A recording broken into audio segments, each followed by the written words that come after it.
Earl the Truth Spence going what? Bulldoze Shawn Constipated Porter Part what? 69. We in running back mode. We in keep the foot on the damn what? On the next mode. We in three-dimensional thinking ability mode. We in Sun Tzu aka Art of War mode. We in 48 Laws of Power mode. We in playing chess, not fucking checkers mode. We in all kinds of modes here, man. So hear me and hear me well, man. This one needs to marinate in the corpus callosum and in the cerebellum.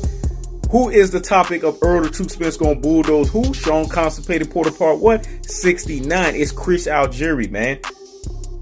Double salute to Chris Algieri. This man has all of the validity, all of the credibility to talk about Earl the Truth Spence. He already told you that Earl the Truth Spence is going to beat Terrence Buck Crawford. He's one of those, just like the Regis Prograis of the world, right?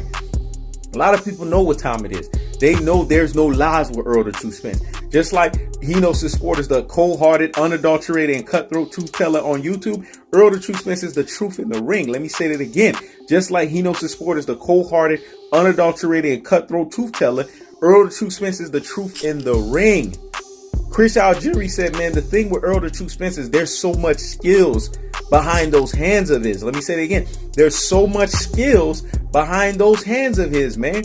If you look at Errol the Truth Spence, he has a flawless stance, folks. When you look at Errol the Truth Spence, he has the refined, the perfected Mexican come forward style on the front foot, and he has the black slickster style on the back foot. Let me say that again, because this needs to marinate in the corpus callosum and in the cerebellum. Hear me and hear me well. Earl the Truth Spence has the refined and the perfected Mexican come forward style on the front foot. And then on the back foot, he has the black slickster style. I'm talking about to the levels of the Terrence Buck Crawford, to the levels of the Floyd Money Mayweathers, to the levels of Sweet Pea, to the levels of Sugar Ray Leonard. Earl the Truth Spence has that.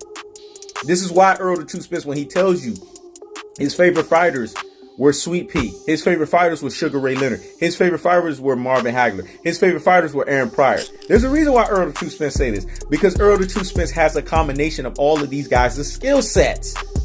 Because the guy can bulldoze you on the front foot and he can outbox you on the back foot. Let me say it again. He can bulldoze you on the front foot and he can outbox you on the back foot. This is what Chris Algieri was trying to tell you. There's so much skills behind his hands. This is what he meant. You know, like that movie that they talked about with Roberto Duran when they say the hands of stones? Earl the Truth Spence truly has the hands of stones. Oof.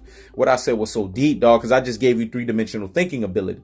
So let me rewind this because it needs to marinate in the corpus callosum and in the cerebellum. Hear me and hear me well, man. Earl the Truth Spence has the hands of stones, just like the movie they made for Roberto Duran. Because Earl the Truth Spence beats you down. It's a punishment style, man. You're getting tactical aggression. You're getting technical punching placement. You're getting body snatching work, the levying onslaught of the punishment style, folks. When he fought Chris Algieri, did you guys not see how Earl the Truth Spence rushed a 40-yard dash from one side of the ring to the other side of the ring to stop his ass? Let me say that again. Earl the Truth Spence rushed a 40-yard dash from one side of the ring to the other side of the ring to stop Chris Algieri's ass. That takes skills, man. That takes lateral movement, which he is superior. I told you, he got that Bane, aka Batman type of lateral movement. The way this guy moves phonetically, fundamentally, technically, it's sound, man. You can't write this shit up, man, because there's no lies in the man's fist. He's the truth for a reason. Chris Algieri got stopped when Manny Pacquiao dropped him 7 times and couldn't stop him. And he beat Ruslan Provodnikov. Come on. So this Chris Algieri is telling you something here. Remember, the legendary Manny Pacquiao could not stop Chris Algieri, but Earl the Truth Spence parked his ass in 5 times, man. So what do you think is going to happen come September 28th? Shawn Constipated Porter's getting his ass parked by Earl the Truth Spence being what? Bulldozing niggas fashion. This is He Knows the Sport. Checking out.